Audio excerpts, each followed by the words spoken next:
بسم اللہ الرحمن الرحیم۔ السلام علیکم۔ سلطان صلاح الدین ایوبی رحمۃ اللہ علیہ اپنے سپاہیوں کے ساتھ شکار سے واپسی پر جنگل سے گزر رہے تھے کہ سلطان کی نظر ایک آدمی پر پڑی جس کو گاؤں کی فان 6 آدمی بری طرح سے مار رہے تھے۔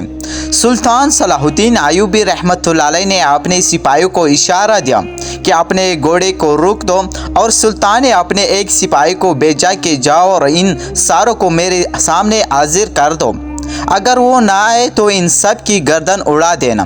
سپاہی آدمیوں کے پاس گیا اور سلطان کا حکم دیا اور کہا کہ سلطان کے پاس حاضر ہو۔ جب سلطان کا نام سنا تو تر تر کانپنے لگے، لیکن پھر سلطان کی سپاہی نے کہا اگر تم بے قصور ہوئے تو سلطان کبھی بھی بے گناہ کو سزا نہیں دیتا۔ ادھر سلطان گنے درختوں کے نیچے سائے میں بیٹھ گیا اور گھوڑے کو بھی آرام کے لیے چھوڑ دیا۔ ان گاؤں والوں سے پوچھا آخر ایسی کیا بات ہے کہ تم اس نوجوان پر پوری طرح سے تشدد کر رہے ہو؟ تو انہوں نے کہا سلطان معظم، یہ نوجوان ہمارے گاؤں میں رہتا ہے اور ہمارے رشتہ دار ہے، لیکن اس نوجوان سے ایسا گناہ زرزدہ ہوا ہم خود کو بھی قابو میں نہ رکھ سکے۔ اسے سن کر سلطان صلاح الدین ایوبی رحمۃ اللہ علیہ نے کہا اس نوجوان نے آخر ایسا کیا گناہ کیا کہ تم نے اس کی سزا کا تعین خود ہی کر لیا؟ اور ایک کی بات ہو، کسی مجرم کو سزا دینے کا تم تعین خود نہیں کر سکتے؟ کیا منصف اور قاضی صرف شاہی حقوق کو اڑانے کے لیے بنائے جاتے ہیں، یا پھر عیش و عشرت کے لیے؟ اگر اس نوجوان نے کوئی ایسا گناہ کر کے بھی دیا تھا تو آپ لوگ اس نوجوان کو قاضی کے پاس لے جاتے اور قاضی صاحب اس نوجوان کی گناہ کے مطابق اس کی سزا کا تعین کرتے۔ سارے گاؤں والے سلطان کے سامنے سر جھکا کر کھڑے ہو گئے، اور پھر سلطان صلاح الدین ایوبی رحمۃ اللہ علیہ اس زخمی نوجوان سے مخاطب ہوا اور فرمایا اے نوجوان، تم خود بتاؤ کہ تم سے آخر ایسا کیا گناہ ہوا، یہ تمہیں اتنی بری طرح سے مار رہے تھے؟ سلطان صلاح الدین ایوبی رحمۃ اللہ علیہ کی بارے الفاظ سن کر وہ نوجوان بھی سر جھکائے شرم سے کھڑا رہا، اور سلطان صلاح الدین ایوبی رحمۃ اللہ علیہ کے الفاظ میں اتنا زیادہ شدت ہوتی کہ اس وقت کے موقع کے مطابق آپ کے سامنے لوگ بات کرتے وقت لڑکھڑا جاتے۔ سلطان کی سوال پر کسی میں بولنے کی ہمت نہ ہوتی۔ تھوڑی دیر خاموشی چھا گئی اور ایسے لگتا تھا کہ سب کی سانس سے رک گئی ہے۔ چند لمحوں کے بعد ان گاؤں والوں میں سے ایک ادڑے عمر کا آدمی سر جھکائے کہنے لگا سلطان معظم، یہ نوجوان آج سے 2 سال پہلے بہت اچھی طرح زندگی گزار رہا تھا، اس کی بیوی بھی اس کے ساتھ بہت خوش تھی، لیکن اچانک اس سے کیا ہو گیا کہ ان کے گھر میں ہر وقت جھگڑا فساد رہنے لگا اور یہ نوجوان آہستہ آہستہ برائی کی طرف بڑھنے لگا۔ 5 وقت کا نماز بھی پڑھتا تھا اور اللہ کی عبادت بھی کرتا تھا، لیکن اس کے ساتھ ایسا کیا ہوا کہ اس نوجوان نے نماز کو بھی ترک کر دیا اور اپنی بیوی کے ساتھ بھی ہر وقت جھگڑتا رہتا ہے؟ یہ سن کر سلطان اس نوجوان سے مخاطب ہوا اور کہا کہ اب تم اپنے الفاظ میں مجھے سچائی بتاؤ گے یا مجھے اپنی طریقے سے آبو سناؤ گے؟ کانپتے ہوئے زبان سے وہ نوجوان بولا سلطان معظم، آج سے 2 سال پہلے میں اپنی بیوی کے ساتھ بہت خوشی زندگی گزار رہا تھا، لیکن بدقسمتی سے میرے گاؤں کے ایک نوجوان کے ساتھ میری دوستی ہوئی، اور وہ بدقسمتی سے وہ نوجوان بری عادتوں میں مشغول تھا۔ میں اس کے ساتھ بہت زیادہ وقت گزارتا تھا، جس کی وجہ سے اس کی عادات کا مجھ پر بھی اثر پڑنے لگا، اور شراب نوشی کے ساتھ ساتھ اس میں ایک بری عادت یہ بھی تھی کہ وہ نوجوان جانوروں کے ساتھ زنا کرتا تھا، اور ایک دن میں نے ابھی اس کو دیکھ کر ایک گدھے کے ساتھ زنا کیا۔ اس کی بعد جیسے ہی میں گھر لوٹا تو میری بیوی نے فوراً میرے جسم سے آنے والی بدبو سے پہچان لیا، اور اس نے مجھے اس دن سے لے کر آج تک اپنے قریب ہی نہیں آنے دیا، اور اس دن سے اسی طرح میں جانوروں کے ساتھ بدکاری کرنے لگا، اور نہ ہی میں پہلے کی طرح نماز پڑھتا تھا، اور نہ ہی خود کو صاف ستھرا رکھتا تھا، اور نہ خود کا خیال رکھتا تھا،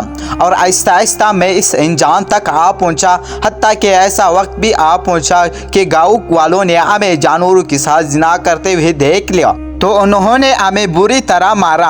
अब ना ही मुझे अपनी बीवी करीब आने देती और ना ही मैं किसी जानवर के साथ जिना कर सकता।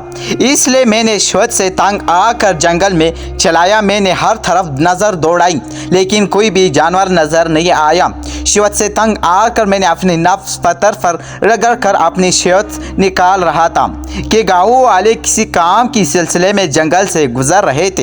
इनकी नज़र मुझ पर पड़ गई और उन्होंने मुझे पकड़कर बुरी तरह मारा। ये सुनकर सुल्तान सलाहुद्दीन अय्यूबी रहमतुल्लाह अलैह गुस्से से लाल हो गया और अपनी जगह से उठकर खड़ा हुआ और फिर इस नौजवान को कहा, तुमने ऐसा गुनाह किया जिसकी माफ़ी मिलने की कोई गुंजाइश नहीं। फिर सुल्तान ने अपने सिपाही को हुक्म दिया, इस नौजवान को जिंदान में जाकर बांध दो। फिर आपने हुक्म दिया कि कल सुबह मेरी अदालत में इस नौजवान की बीवी को लेकर तुम हाजिर हो जाना। अगले दिन सुल्तान सलाहुद्दीन अय्यूबी रहमतुल्लाह अलैह अदालत में तशरीफ़ लाए। इधर से गाँव वाले इस नौजवान की बीवी को लेकर सुल्तान सलाहुद्दीन अय्यूबी रहमतुल्लाह अलैह की अदालत में हाजिर हुए। सुल्तान ने मुकदमे की कार्रवाई शुरू की और सिपाही को हुक्म दिया कि इस नौजवान को मेरे सामने हाजिर करो। तमाम दरबारी इस नौजवान की हालत को देखकर अजीब अजीब बातें कर रहे थे और कह रहे थे कि इस नौजवान ने जो गुनाह किया है इसको कभी भी माफ़ी नहीं मिलेगी। सुल्तान सलाहुद्दीन अय्यूबी रहमतुल्लाह अलैह ने इस नौजवान की बीवी से पूछा कि जब तुम्हारे शौहर से एक बार गुनाह हुआ था तो तुम्हें इसको माफ़ करके तुम्हें इसको इसका जायज़ हक ज़रूर देना चाहिए था।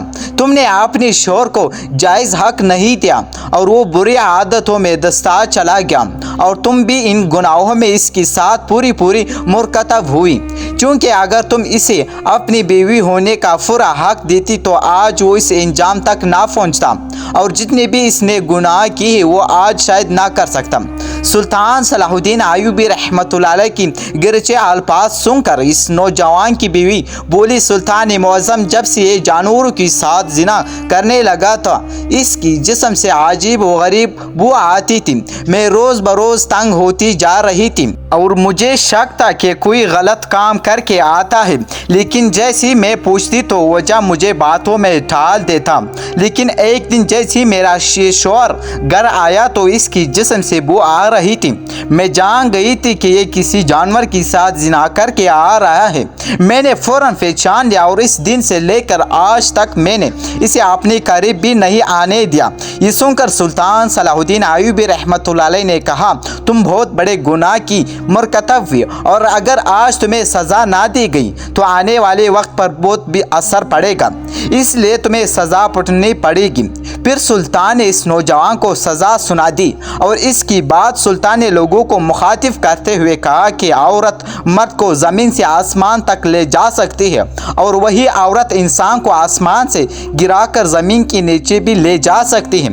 अगर तुम चाहते हो तो अपने शौहर का साथ देकर इसको इतने बड़े गुनाहों की दलदल में धंसने से बचा सकती थी, लेकिन तुमने इसकी मदद करने की बजाय आसानी वाला रास्ता इख्तियार किया और इसको जल्दी आग और गुनाहों में धकेल दिया।